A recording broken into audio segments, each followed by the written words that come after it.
Hello children, welcome to असा education. आज हम करेंगे चैप्टर बादशाह the great, English book tulip series, grade 4 से। अहमद, राजा, सिमरन, रियान आर प्लेइंग। 4 बच्चे थे, अहमद, राजा, सिमरन और रियान। वो लोग खेल रहे थे। They are eagerly waiting for the evening when Dadaji shall tell them a story. अब वो लोग जो हैं बहुत बेसब्री से शाम का इंतजार कर रहे थे जब उनके दादाजी उनको एक कहानी सुनाते। राजा, दादाजी said tonight he would narrate a wonderful story. Raja ने कहा, दादाजी ने कहा है कि आज वो जो हैं हम लोगों को एक बहुत अच्छी कहानी सुनाएंगे। Riyan, oh no, you are mistaken. दादाजी said tonight he would tell us something about the king. Riyan ने कहा, नहीं नहीं, तुम गलती कर रहे हो। दादाजी ने कहा था कि वो आज हमें कोई चीज राजा के बारे में बताएंगे। Simran, yes you are right. Dadaji said we always listen to stories and we don't know anything about our state J&K। अब सिमरन ने कहा, हाँ तुम बिल्कुल सही हो। दादाजी कहते हैं कि तुम लोग हमेशा कहानियां सुनते हो, लेकिन तुम्हें अपनी स्टेट जम्मू एंड कश्मीर के बारे में कुछ भी नहीं पता। अहमद, yes, दादाजी will narrate a tale about one of the greatest kings of Kashmir। तो अहमद ने कहा, हाँ आज दादाजी हमें एक ऐसी स्टोरी सुनाएंगे, कहानी सुनाएंगे जिसमें वो हमारे ही कश्मीर के एक बहुत बड़े राजा की स्टोरी को बताएंगे। दादाजी arrives after spending some time with his friend। अब दादाजी जो हैं वो अपने दोस्तों के साथ कुछ समय बिताकर लौट के आते हैं। दादाजी, come children, let you guys study। अब दादाजी कहते हैं, आओ बच्चों चलो पढ़ाई करो। दादा, चिल्ड्रन, ओह नो दादाजी, you promised a story about the king. तो बच्चे कहते हैं, नहीं नहीं दादाजी, आपने आज प्रॉमिस किया था कि आप राजा की कहानी सुनाओगे। दादाजी, ओह यस आई फॉरगॉट। तो दादाजी कहते हैं, हाँ हाँ मैं भूल गया। Children, so what next? तो अब बताओ अब अगला क्या करना है? दादाजी, Shahi Khan was the 8th king of Shahmir dynasty known as Zain-ul-Abidin. Shahi Khan जो हैं वो 8th किंग थे शाहमीर डायनेस्टी के, जिनको कि जानते हैं ज़ैन-उल-अबदीन के नाम से। He was the 3rd son of Sultan Sikandar. ये सुल्तान सिकंदर के तीसरे लड़के थे। His mother was Miraj. उनकी मदर का नाम मिराज था। There was a battle between his elder brother Ali Shah and him. अब उनके जो बड़े भाई थे अली शाह और उनके बीच में लड़ाई हो गई। Raja, who won the battle? तो राजा पूछते हैं, फिर युद्ध किसने जीता? दादाजी, first Zain-ul-Abidin came to power for only 3 months as his elder brother took away the kingdom from him। सबसे पहले ज़ैन-उल-अबदीन जो थे वो पावर में आए, सत्ता में आए, लेकिन खाली 3 महीनों के लिए, क्योंकि उनके जो बड़े भाई थे उन्होंने उनसे उनका किंगडम छीन लिया। Later he consolidated his forces and fought the battle which he won. फिर बाद में उन्होंने जो है अपनी सेना को लगाया और एक बार फिर से लड़ाई लड़ी और उससे क्या हुआ, अब की वो जो है जीत गए। Simran, it means that he was braver than his brother.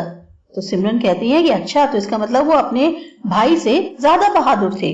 दादाजी, not just brave, he was also intelligent and a good human being.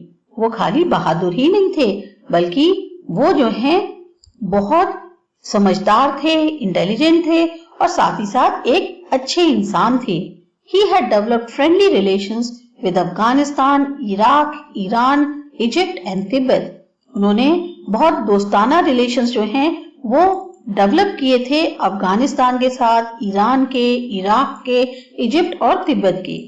His reputation as a king was marked by the rulers of Bengal, Gujarat, Gwalior, Malwa and Nashik. उनकी जो reputation थी, यानी कि वो जो राजा थे, सब लोग उनकी जो है रेस्पेक्ट करते थे और सब लोग उनकी तारीफ करते थे। जैसे कि रूलर्स हैं बंगाल, गुजरात, ग्वालियर, मालवा और नासिक, यहाँ सब के जो रूलर्स थे वो सब जो हैं इन जो किंग थे उनकी बहुत तारीफ करते थे और उनको बहुत ज्यादा रिस्पेक्ट करते थे, इज्जत देते थे। Raja, what special about the king? तो राजा पूछता है कि उन जो किंग थे यानी वो जो राजा थे उनमें ऐसी क्या खास बात थी? दादाजी, Indeed a lot. अरे बहुत सारी बातें थी. People gave him the title of Bodshah, the greatest sovereign.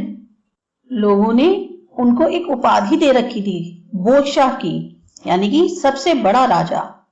Kashmiri में इन Kashmiri he is popularly called बादशाह even after more than 500 years. लेकिन कश्मीर में आज भी उनको जो है बादशाह के नाम से जानते हैं और 500 साल इस बात को बीत चुके हैं. He half the tax paid by the people. उन्होंने जो लोग टैक्स भरते थे उसको आधा कर दिया था. He built many mosques and temples apart from colleges and universities. इसके अलावा उन्होंने कई सारे मस्जिद मंदिर बनवाए, कॉलेजेस और यूनिवर्सिटीज तो बनवाई, साथ में इनका भी निर्माण करवाया. His universities at Nowshahr flourished until 17th century. उनकी जो यूनिवर्सिटीज थी जो कि नौशहर में है वो 17th century तक चल रही थी. His priority was to provide basic facilities to his people. उनकी मेन प्रायोरिटी क्या थी, उनकी मेन रिस्पॉन्सिबिलिटी क्या थी कि जो उनकी जनता है उसको बेसिक जो जो चीजों की जरूरत है उसको प्रोवाइड कराया जा सके. Simran, what are his other achievements? तो उन्होंने और क्या क्या काम किए? दादाजी, dear, a king is always remembered for his contribution. बेटा, जो राजा होता है उसको हमेशा हम उसके योगदान के लिए याद करते हैं. He is first like a father to his people. वो अपने जो जनता है, अपनी जो प्रजा है उसके लिए पिता के बराबर होते हैं. Who must ensure all have food to eat, clothes to wear and shelter to live. जिनको इस बात को तसल्ली करना जरूरी है कि उनकी जितनी भी प्रजा है सबके पास खाने को हो, सबके पास कपड़े पहनने को हो और सबके पास रहने के लिए छत हो. अहमद, दादाजी, यू फॉरगॉट वन थिंग. पर दादाजी आप एक बात भूल रहे हैं. Dadaji, what? Ahmad, books to read, और साथ ही साथ पढ़ने के लिए किताबें भी हों. दादाजी, yes of course, if we want to prosper we must read or we will be left behind. तो दादाजी कहते हैं हाँ बहुत सही, क्योंकि अगर हम चाहते हैं कि हम आगे तरक्की करें तो उसके लिए हमें लिखना पढ़ना बहुत जरूरी है, नहीं तो हम पीछे छूट जाएंगे. Riyan, how many years did badshah rule? कितने सालों तक बादशाह ने रूल किया? दादाजी, he ruled for 52 years and this period is known for peace and development. उन्होंने लगभग 52 सालों तक जो है राज किया और उनका जो पीरियड है उसको बहुत शांति और तरक्की जो भी डेवलपमेंट होता है उसके लिए माना जाता है. His period is remembered for laying a network of canals and water courses covering different regions of the state. उनका जो पीरियड था जिसमें वो थे उसको इसलिए भी याद करते हैं कि उन्होंने बहुत बड़ा नेटवर्क एक बनाया था जहां नहर थी, पानी के जो हैं बहुत सारे सोते थे, कोर्सेज थे जो कि अलग अलग स्टेट के राज्यों को या अलग अलग जो एरिया थे उनको स्टेट के कवर कर रहे थे. Riyan, did he also build something? क्या उन्होंने कुछ बनवाया भी? Dadaji, yes, he built a magnificent wooden building at Naushahr which consists of 12 stories and 50 rooms each. हाँ, उन्होंने एक बहुत बड़ी लकड़ी की इमारत बनवाई थी नौशहर में जिसमें लगभग 12 मंजिलें थी और हर मंजिल पे 50 कमरे थे. Unfortunately, the building was gutted in fire. पर बदकिस्मती से उस बिल्डिंग में आग लग गई. He also rebuilt the town of Sopore, which was also consumed in flames. उन्होंने एक सोपोर का टाउन भी बनवाया था, उसको दोबारा बनवाया था, लेकिन उसमें भी आग लग गई. He repaired and partly constructed the great Jamia Masjid at Nauhata. उन्होंने जो ग्रेट हमारी बड़ी जामिया मस्जिद है उसको भी थोड़ा सा रिपेयर कराया था, उसमें थोड़ा सा दोबारा कंस्ट्रक्शन भी कराया था जो कि अब नौहटा में है. Ahmad, it is a fine piece of architecture. हाँ, वो तो बहुत ही सुंदर बिल्डिंग है, आर्किटेक्चर का एक बहुत ही बेहतरीन नमूना है. I have been there with पापा to offer ईद prayers. मैं ज्यादातर जो है अपने पापा के साथ वहाँ ईद की प्रेयर करने जाता हूँ. There is lot of hustle और bustle on Fridays.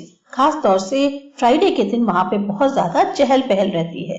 Riyan, I will also tell अब्बू to take me there. Riyan कहते हैं मैं भी अब्बू से कहूँगा कि वो भी मेरे को वहाँ लेकर जाएं. दादाजी, and children, he built some of the great bridges in Srinagar. Zaina Kadal is named after his name Zain ul Abidin.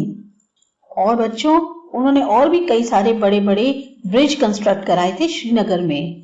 Jain अकड़ाल जो है इसका नाम इन्हीं के नाम पे रखा गया था, जैनुल आबिदीन के नाम पे। सिमरन, व्हाट वर हिज इंटरेस्ट? अब उनकी कौन सी ऐसी चीजें थी जिनमें उनको दिलचस्पी थी?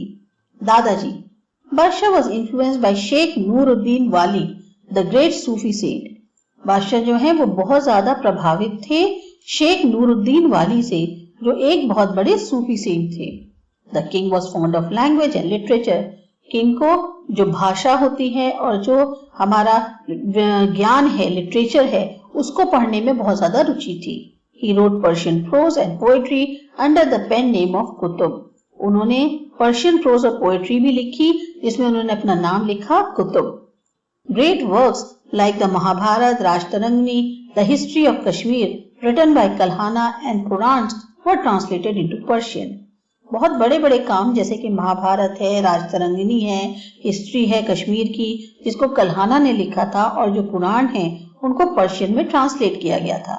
He also encouraged painting, calligraphy and music। उन्होंने जो पेंटिंग होती है, कैलीग्राफी यानी कि जो हम ऊपर से मैप बनाते हैं वो होती है, या जो संगीत है, उन सबको उन्होंने काफी बढ़ावा दिया। राजा, who would become the king after him? इसके बाद जो है उनके बाद राजा कौन बना? दादाजी, Zainul Abidin died on 12 May 1470। अब जैनुल आबिदीन जो है इनकी जो डेथ थी वो 12 मई 1470 को हो गई। 3 days after his death, his son Haji Khan became the new Sultan of Kashmir। 3 दिन के बाद ही उनकी डेथ के उनके जो लड़के थे हाजी खान, उनको जो है नया सुल्तान बना दिया गया था कश्मीर का। तो बच्चों, ये चैप्टर आपको समझ में आया, अच्छा लगा? सब्सक्राइब करो हमारा चैनल आसा एजुकेशन। बाय।